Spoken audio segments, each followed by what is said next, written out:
This is going to use a band to work on some trunk stability while lying on my back, commonly called like a dead bug position, but I like adding a band for some resistance. So I have a long band. At home I would wrap this around maybe leg of a couch or table, something that's not going to slide. So I'm going to use this treatment table. I'm going to try and get it in a spot that I feel like it's not going to come off of. That should work. Okay. So having this band against the table, I'm going to come away from this so that I have some tension on the band when I go down onto my back. Now, see, I might run out of room a little bit here, but it should work. So I have the band attached, and I use this band for a lot of things, but the basics is that as I pull down against the resistance of that band, this is going to help me to engage my tricep, my lat, and coming down into my abdominals to keep my back in a nice stable position. So there's a lot of things I can do here, and I'll go from easier to more challenging. So keeping the tension on this band, first I want to see if I can keep my lower back lightly flattened down into the floor. Nothing excessive to where I'm really pushing, but if you look at my belt buckle here, I want to see that this is just very lightly coming up, right? So where I feel some lower abdominal tension, like I'm pulling my pelvis in this up and in direction. And I want to see if I can maintain that as I lift one leg off the ground, maintain that as I lift the other leg off the ground. So this would be the easiest position. I would just go down slow, try and maintain that control, down slow, maintain the control. So that's phase one, right? Phase two would be the same thing, same positioning of my lower back, both feet into the air. Now here, I'm going to keep one leg, and I'm going to start to slowly bring this leg down, and I'm going to let it touch the floor, and I'm going to slowly let it slide. Doesn't work so great in a shoe, but works pretty good in a sock.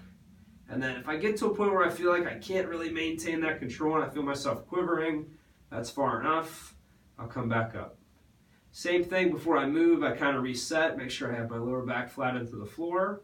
I take my opposite foot down to the floor, and I let that foot slowly slide, only as far as I can keep control of the position of my back, right? So if this is about as far as I can go, and I feel like I'm starting to lose it, then I come back out of it, right?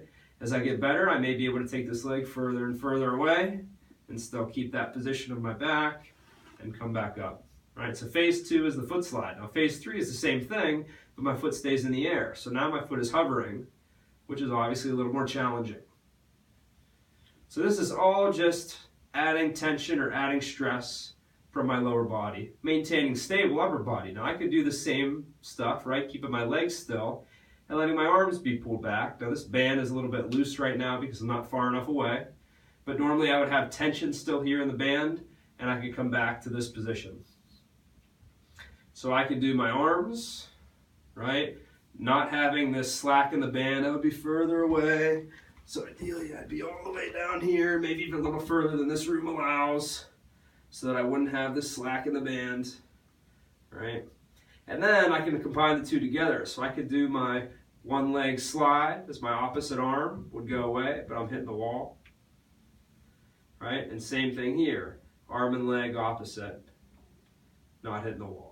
Right? So I have my sequence with the legs, my sequence with the arms, and then the two together. And then the one that I didn't do, which would be the hardest of them all, would be for the legs if I tried to take both legs away together.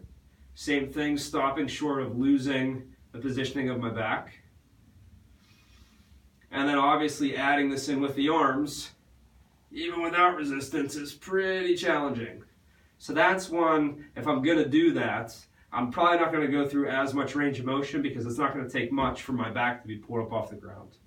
But a really good trunk stability sequence to make sure you're engaging this prior to doing typical lifts where you're not lying on the ground.